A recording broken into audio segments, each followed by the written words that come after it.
everyone. So we are going to talk about altitude training.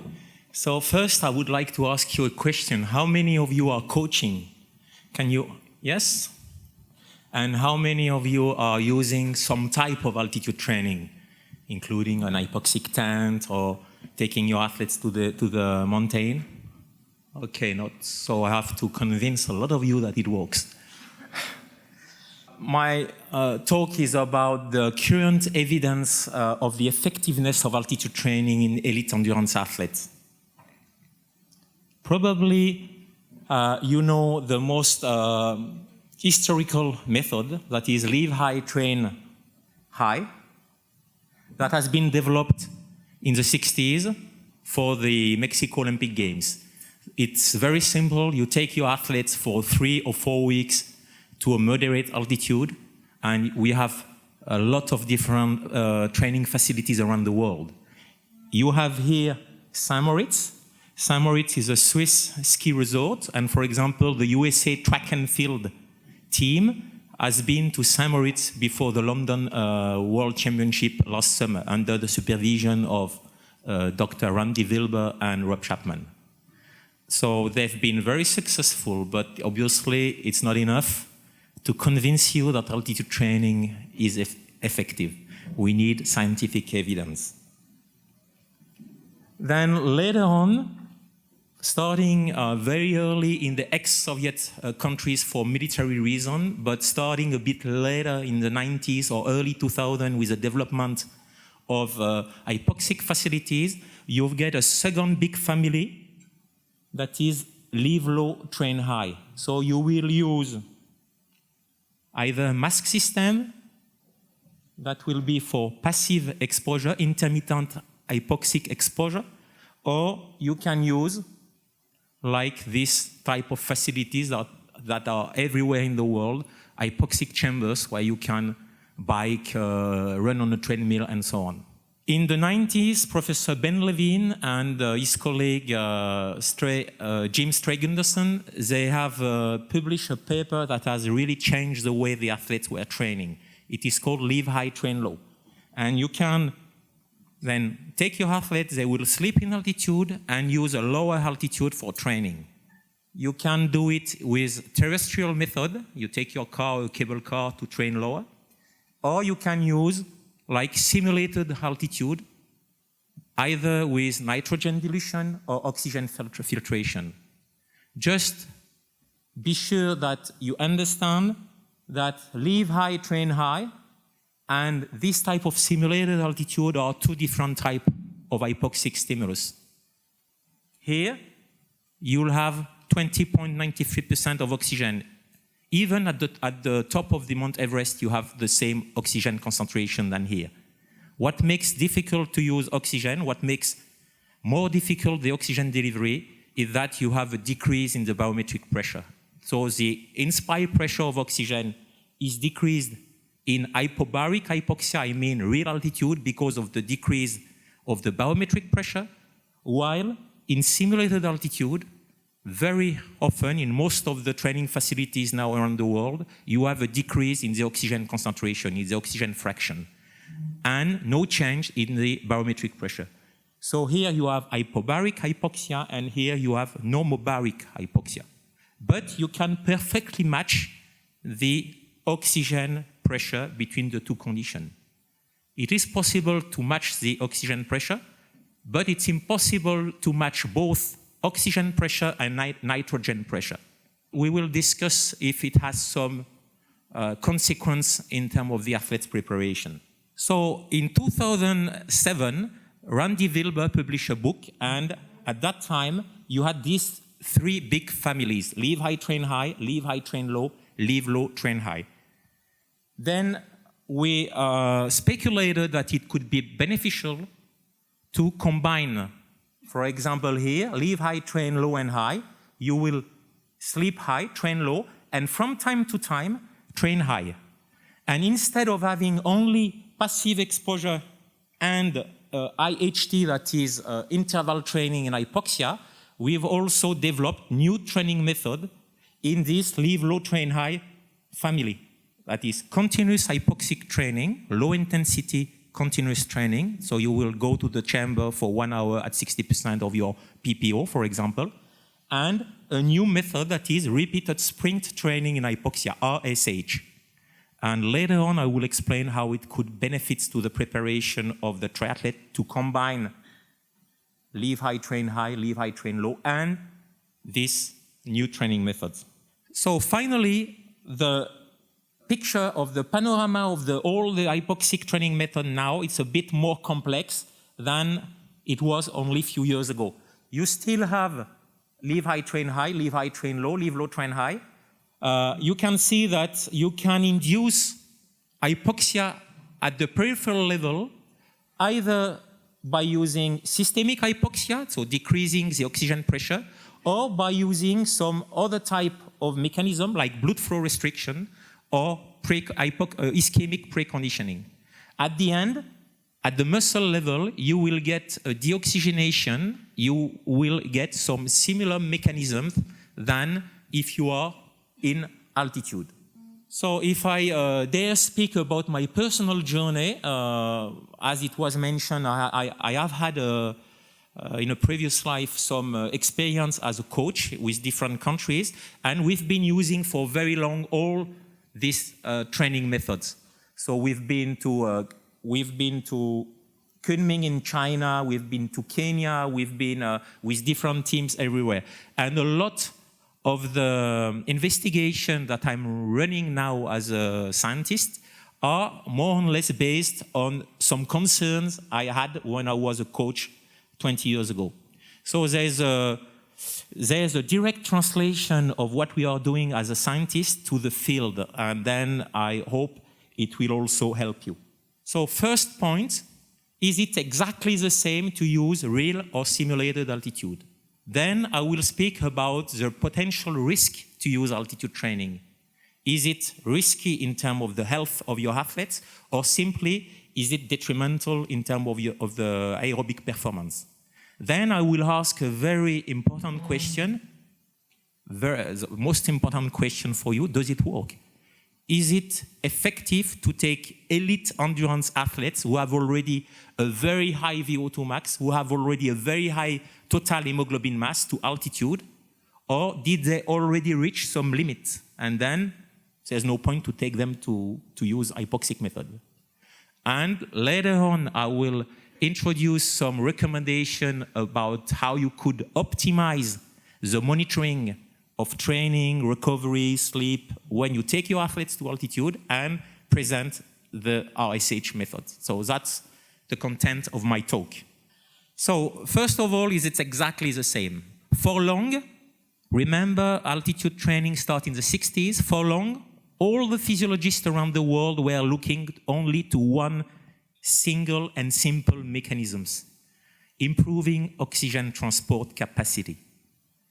But if you look to the literature, it seems a little bit more complicated. If you believe that only oxygen pressure induces the potential beneficial or detrimental adaptation, then you believe in what has been called the air altitude equivalent model.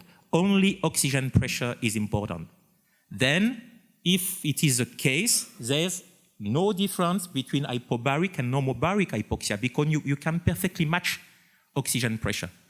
But by looking to the literature, it seems that simulated altitude or real altitude are not exactly the same. For example, I will overview very quickly the main mechanisms. In the literature, we have already some differences in the ventilatory responses. We have differences in the fluid balance. It has been shown that if you pre-acclimatize your athletes in real altitude, in hypobaric hypoxia, the pre-acclimatization will be more effective than if you pre-acclimatize your athletes sleeping in an hypoxic chamber in normobaric hypoxia. Already some difference have been shown in terms of the oxidative stress, that is a very important parameter when you manipulate oxygen fraction. You've got some differences in the nitric oxide metabolisms. That means potentially also in the hemodynamic responses. You've got differences in the sleep quality. You've got differences in the heart rate, And potentially, on the basis of a meta-analysis by Bonetti and Hopkins, it has been speculated that it could induce also some difference in terms of the performance gain, performance enhancement. You see, this air altitude equivalent model is probably very important. There's no doubt that oxygen pressure and the stimulation of the erythropoietic responses is a key mechanisms. There are already some other mechanisms that will influence your adaptation. So, important question, what are the risks? Is it a problem to take your athletes to altitude? So I have listed different types of risk. The most obvious is acute mountain sickness. Then muscle wasting, sleep quality and recovery, infection. Do you increase the infection risk when you have the athletes at altitude? And finally, a key point, anemia. Is it beneficial to take your athletes in altitude when they are anemic, iron, how do you say that, deprived? So the first point, acute mountain sickness.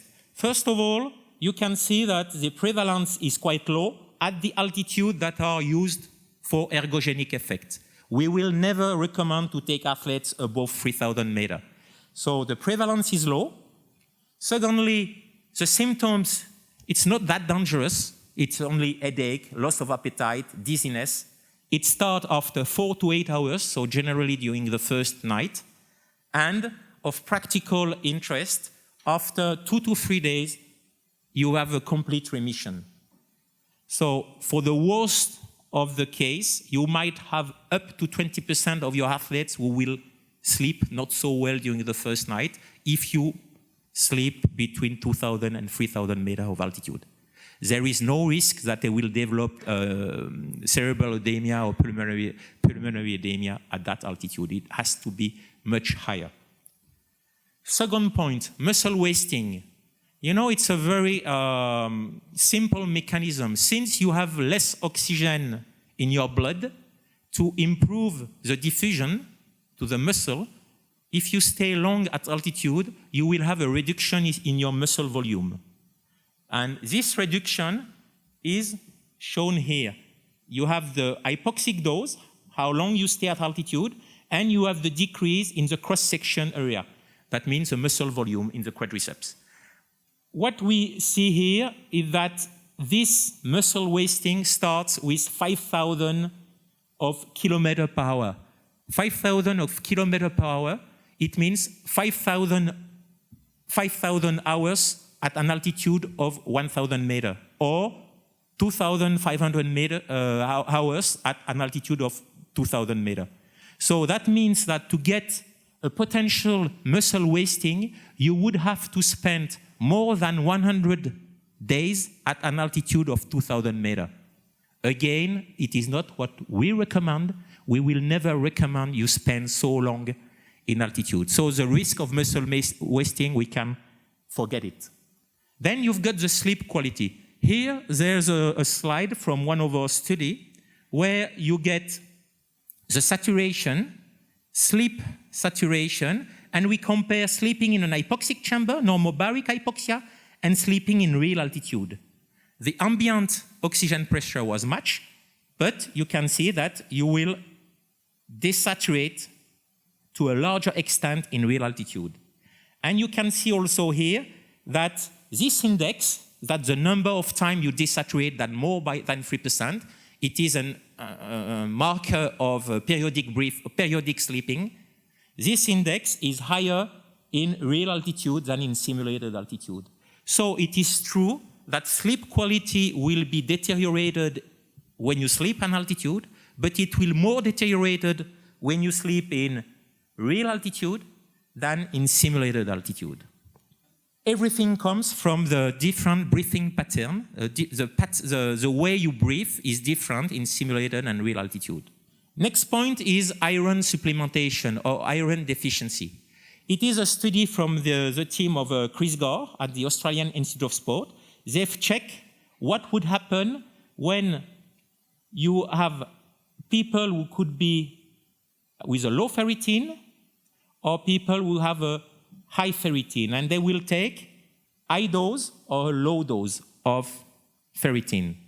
Then from that, you can see that even the one who has, before the training camp, quite a low ferritin level, if you supplement them with a dose that is large enough, you will induce a large increase in your hemoglobin mass.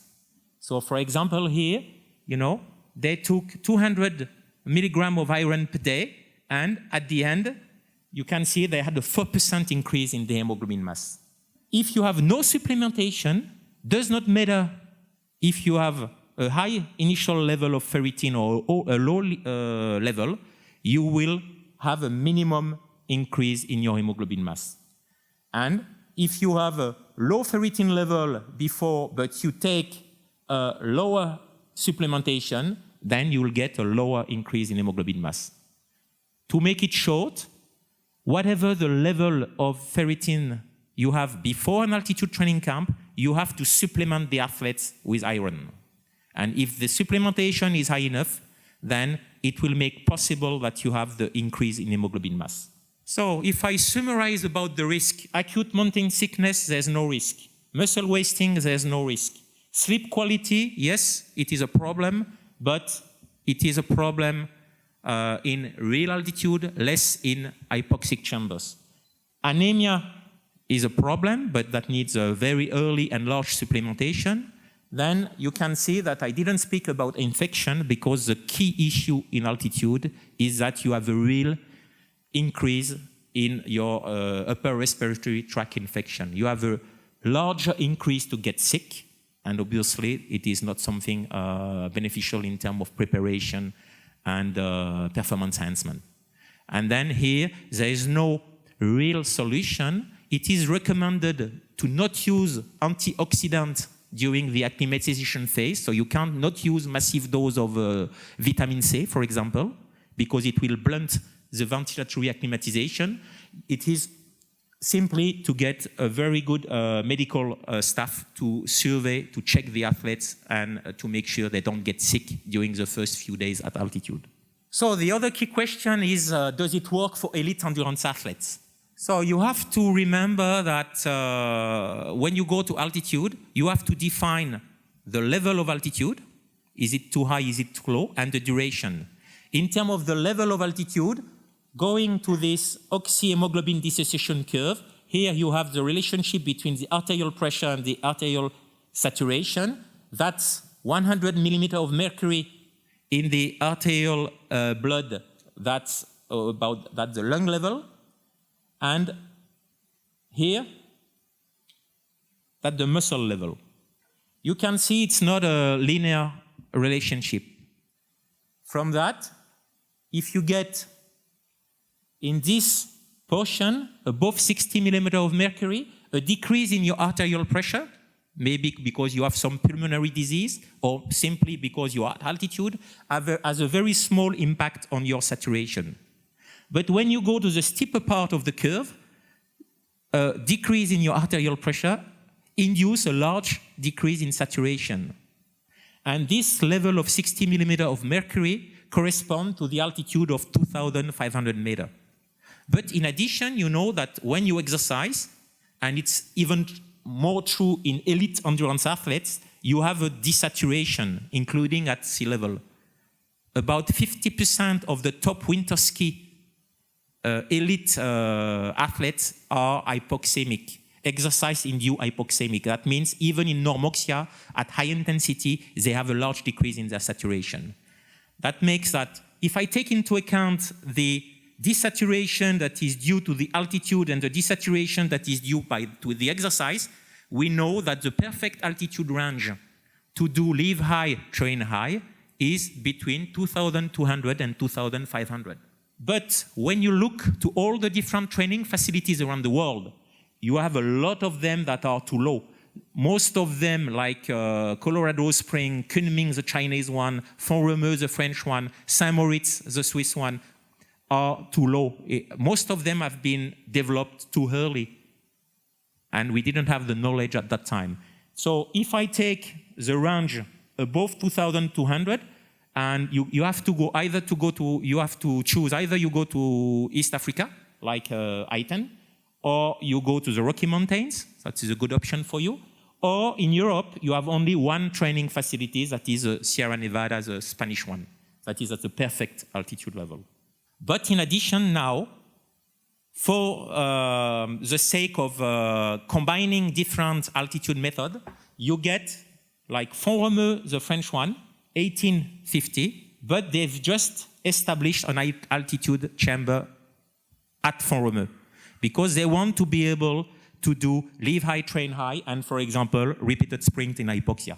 You've got Sierra Nevada, it's 2,300, but you can train lower, you can train higher, you can combine the altitudes and the different methods. And that's the expertise now in terms of altitude training is not using only one single method.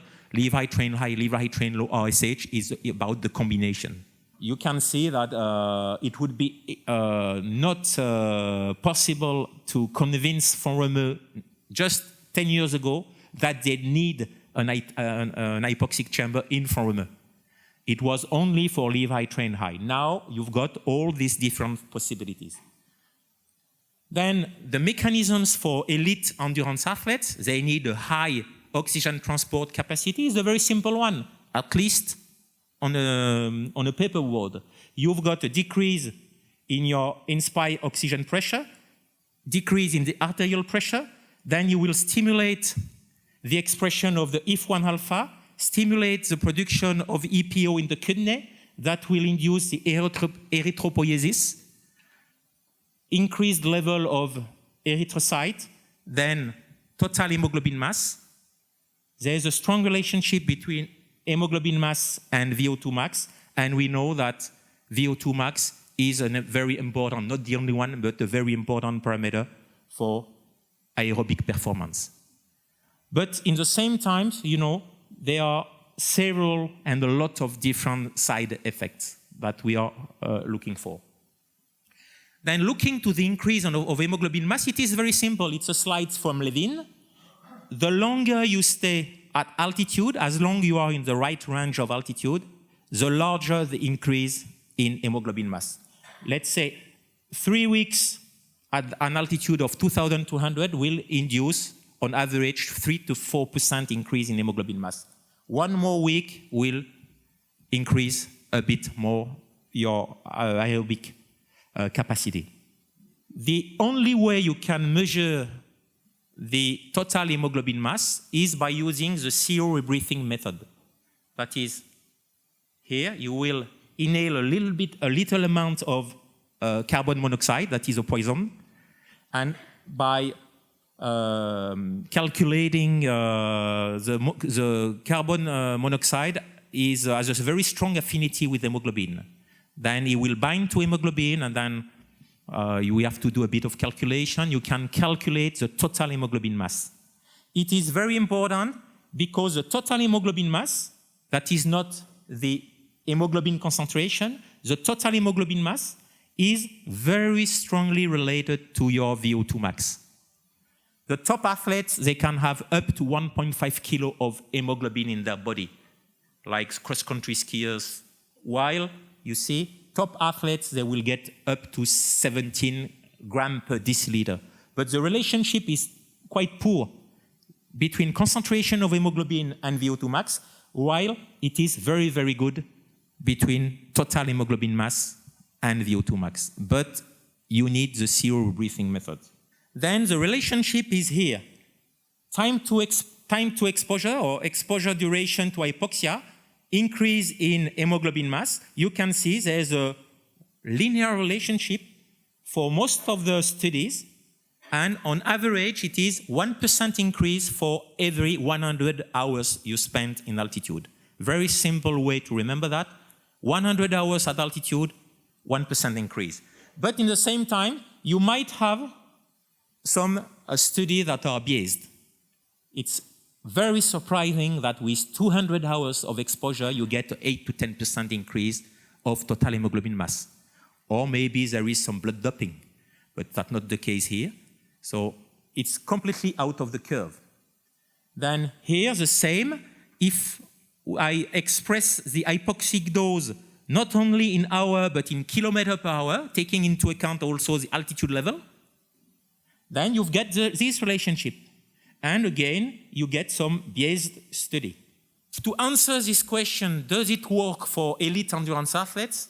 We just have to observe. It's not scientific, but I was here yesterday and we had some nice lecture about being critical, observing the athletes. So you see all these top guns in their respective sports. The Brunley, that's St. Moritz, I guess.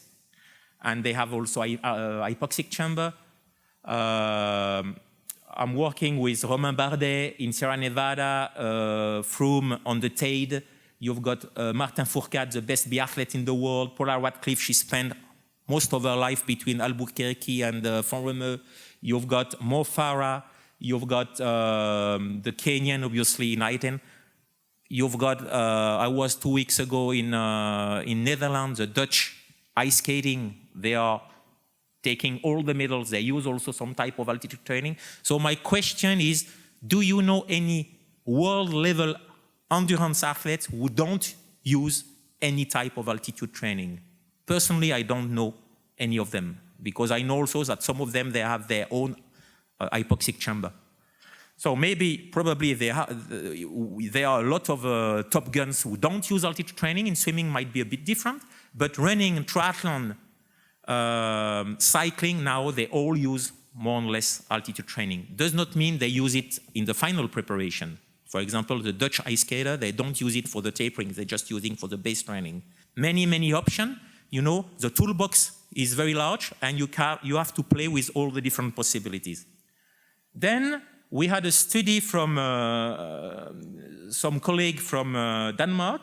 They published a study that was stating that if you have a high hemoglobin mass, then you don't benefit from altitude training. Here you get an inverse relationship, baseline hemoglobin mass, increase in hemoglobin mass on the y-axis.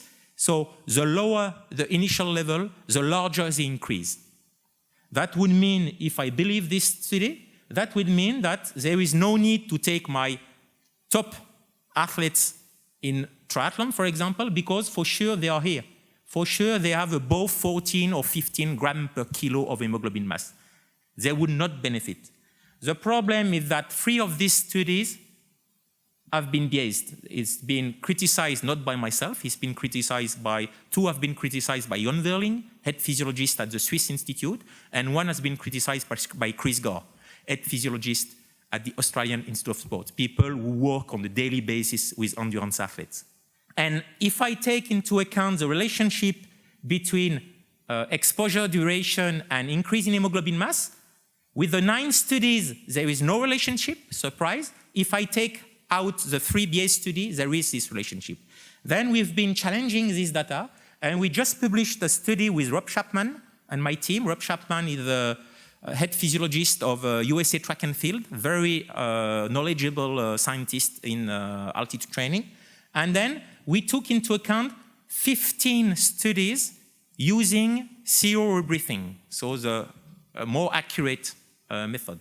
And you see that you have this relationship and you have the 3 BA studies that are here, 1, 2, 3. So the relationship between hypoxic dose and increase in hemoglobin mass is there. If I check the relationship between initial level and change in hemoglobin mass, you can easily observe that even the athletes who have a high level of hemoglobin mass can increase their hemoglobin mass, total hemoglobin mass level by 3 to 4%.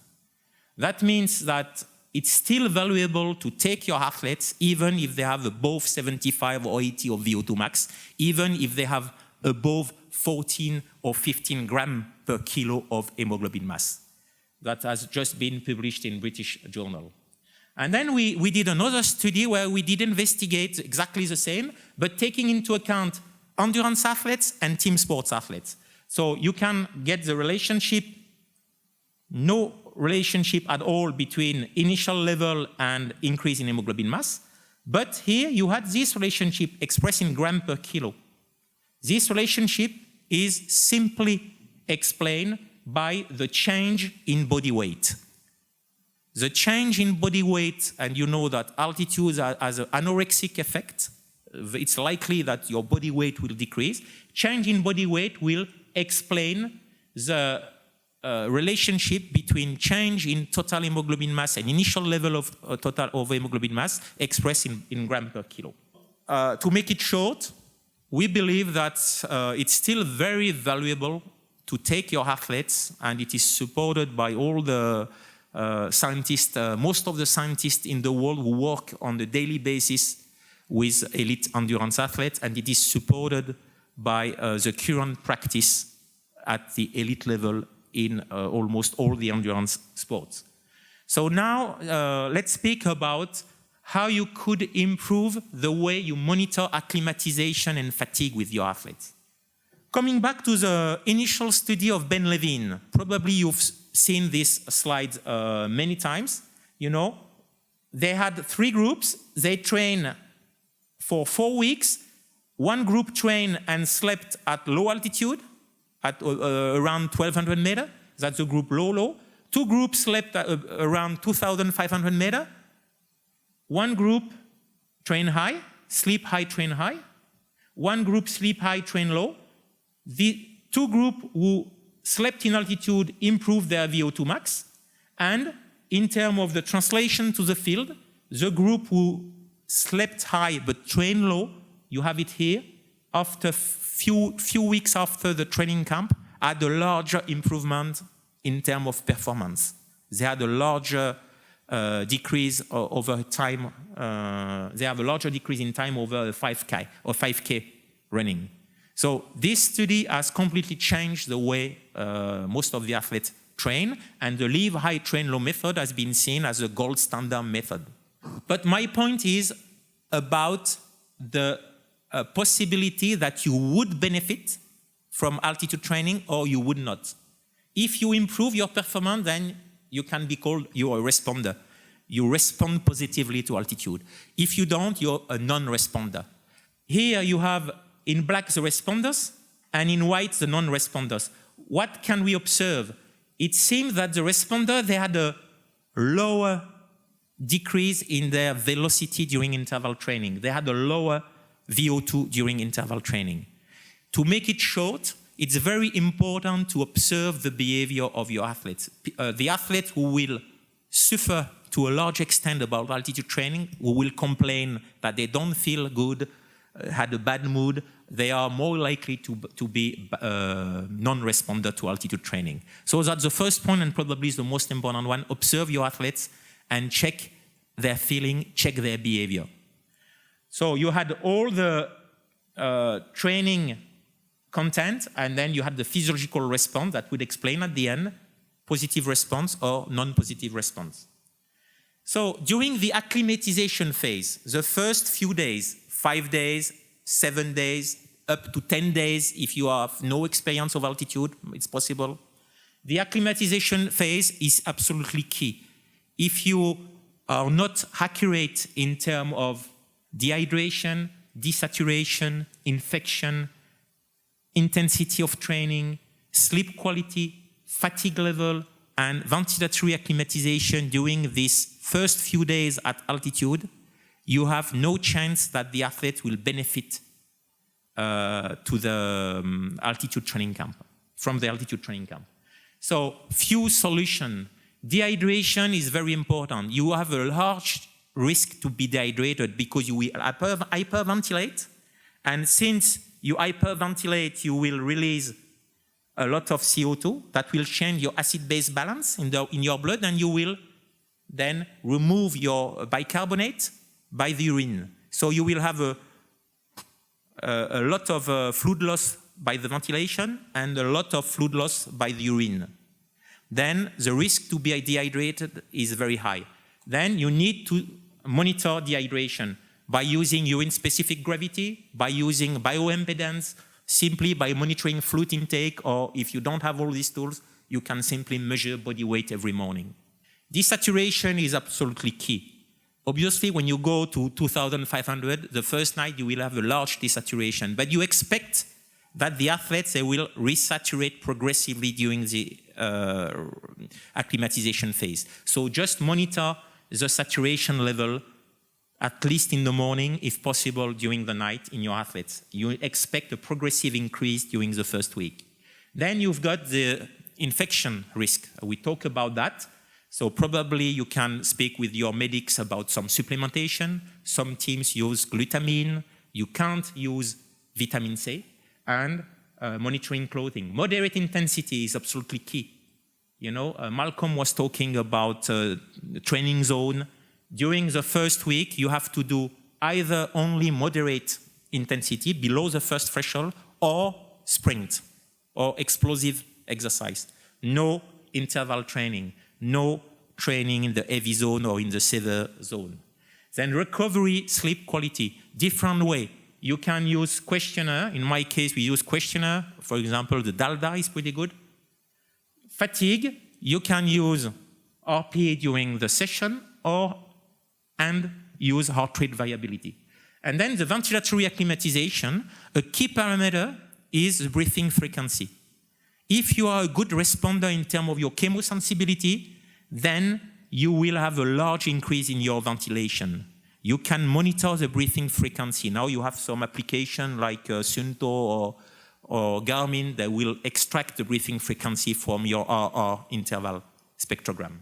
And a key point, no antioxidant. If not, you will blunt the ventilatory acclimatization during the first week. You have refractometer for urine-specific gravity, you have oximeter, and you have bioimpedance, for example.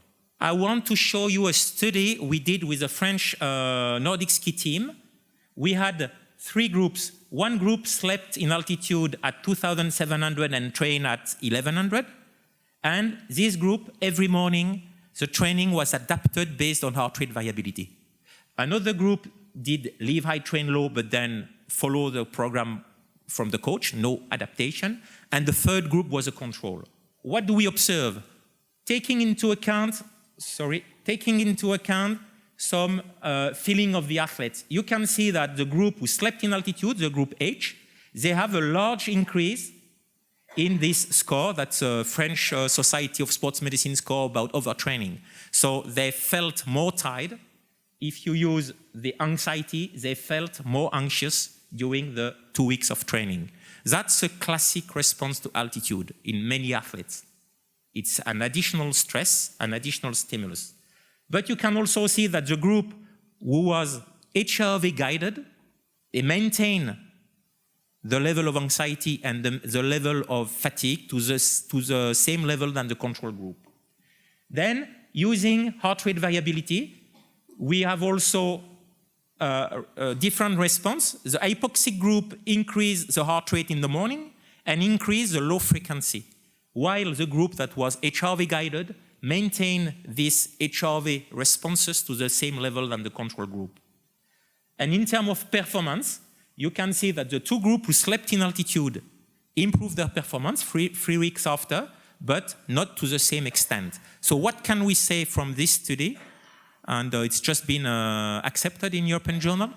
When you monitor the heart rate variability in your athletes, you can slightly modify the training content to make sure the athletes train at a low intensity. If they train at a low intensity or if they don't overtrain during the altitude, and again, the acclimatization phase is key, then you have a chance to minimize the risk of overreaching post-altitude. So the different methods. Just we summarize a lot of different possibilities in your toolbox.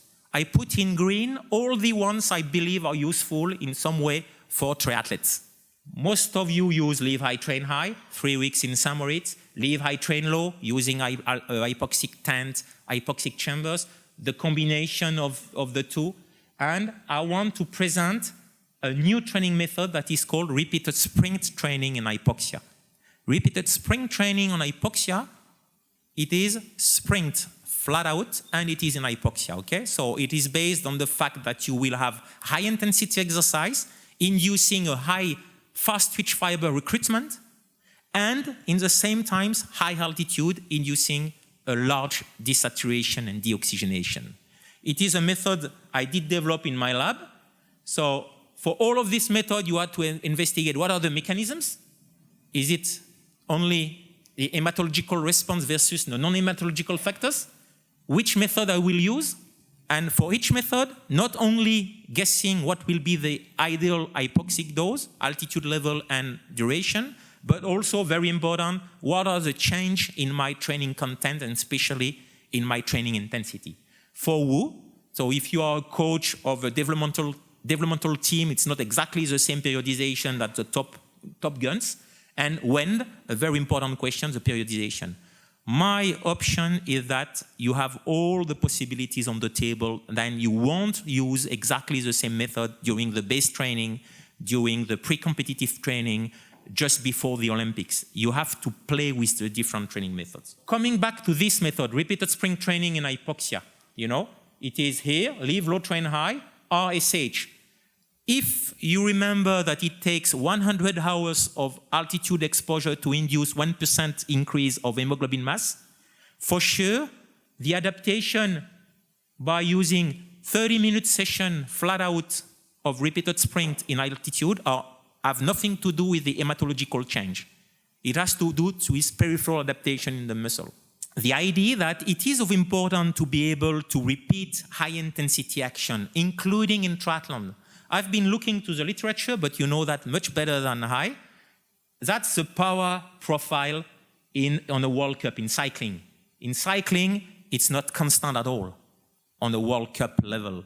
And including in running, you might have the need to attack again, and it's not, let's say, a constant velocity. So it is more and more important now in track and field, cycling, but also triathlon, to have the ability to repeat high-intensity actions, short bouts of flat-out exercise during the race. So cycling, that's obvious, but also running. So we did a study, we took 50 guys, not elite. We trained them, 20 of them, they did repeated sprint at 3,000 meters of simulated altitude.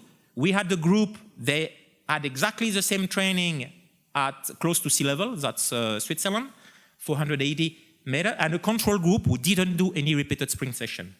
Very easy. It is, the session was 3 sets of 5 sprints of 10 seconds with 20 seconds recovery. Total duration of the session is 35 minutes. The total hypoxic exposure is 4 hours. So there's no change that you will change your blood content with 4 hours in hypoxia.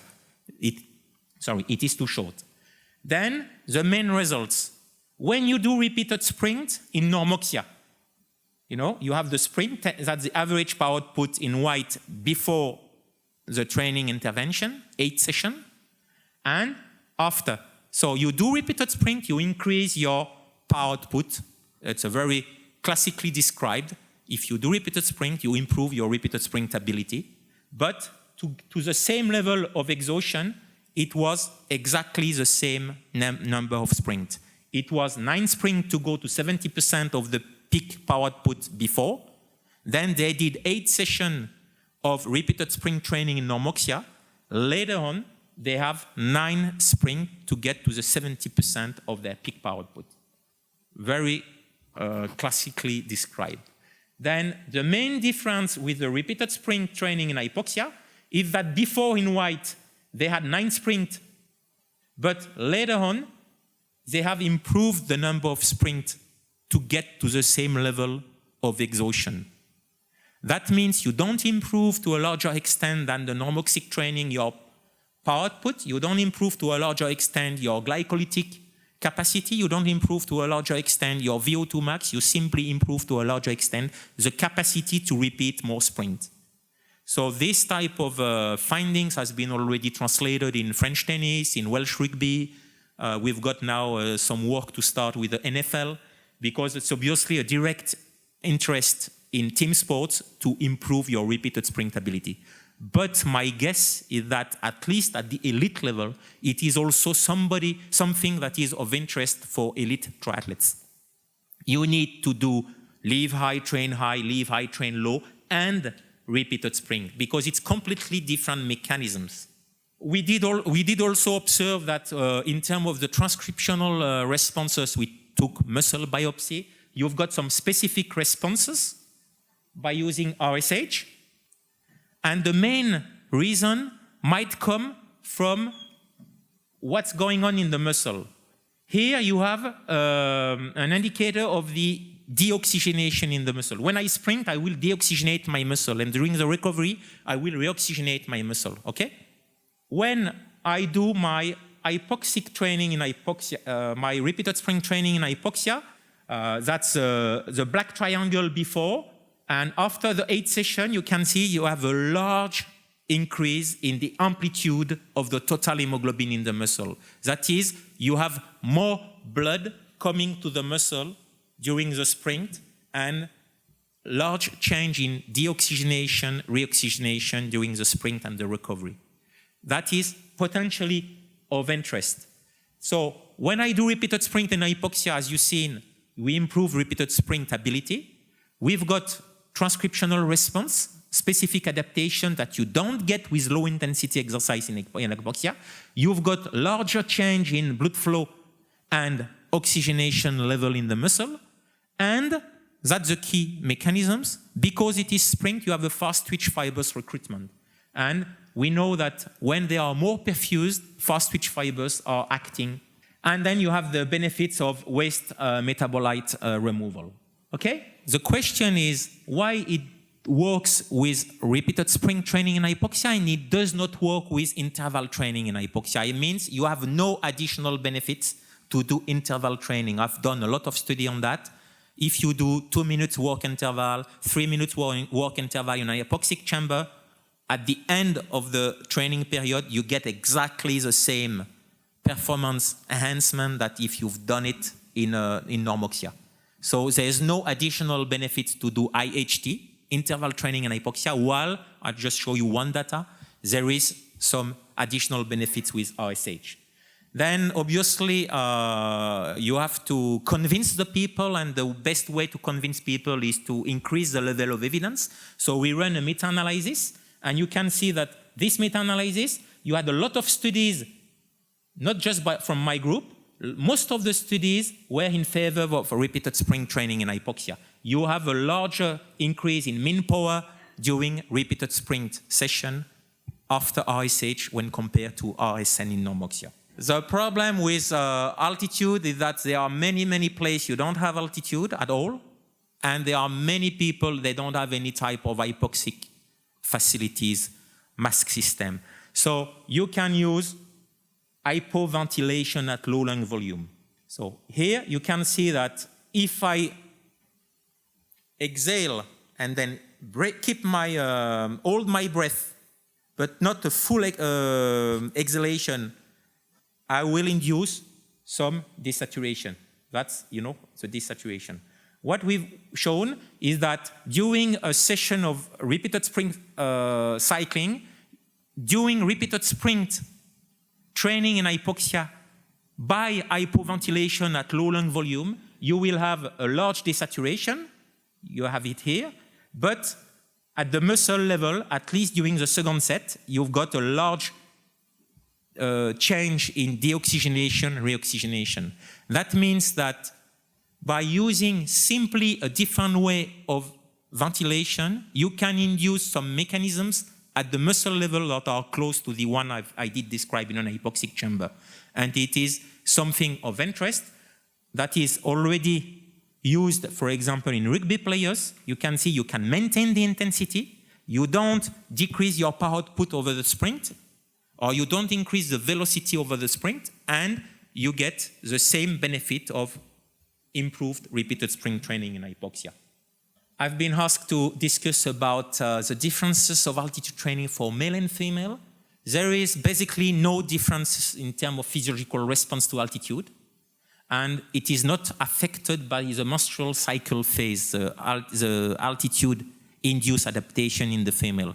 But as you know, women are more likely to be anemic, and they are more likely to be iron deficient. That means you have to be even more prudent. New Zealand, they had some recommendation, at least 6 weeks before an altitude training camp, check the ferritin and then supplement your athletes if needed. And for the women, there's quite an agreement that before and during altitude training, you need systematic supplementation. Then, second take-home message is what's about altitude training? I think you know now that I'm a strong believer that it works, but does not mean that I would recommend altitude training too early. At least before the puberty, I don't see any benefit to use altitude training. No need prior puberty. Then start with the most simple method, terrestrial method, and go to the most sophisticated one later on. And altitude is interesting also as a coach because it's an education tool. When you go to altitude, you have to learn about the intensity, the hydration, and so on. So use that also for the side beneficial effect.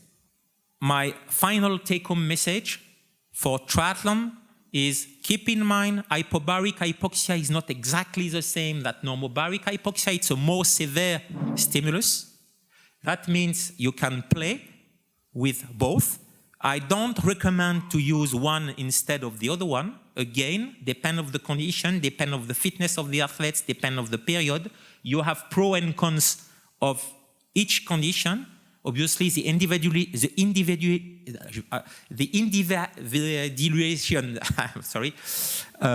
of the altitude dose is much simpler in an hypoxic chamber than when you take your athletes to St. Moritz. You don't have so much option.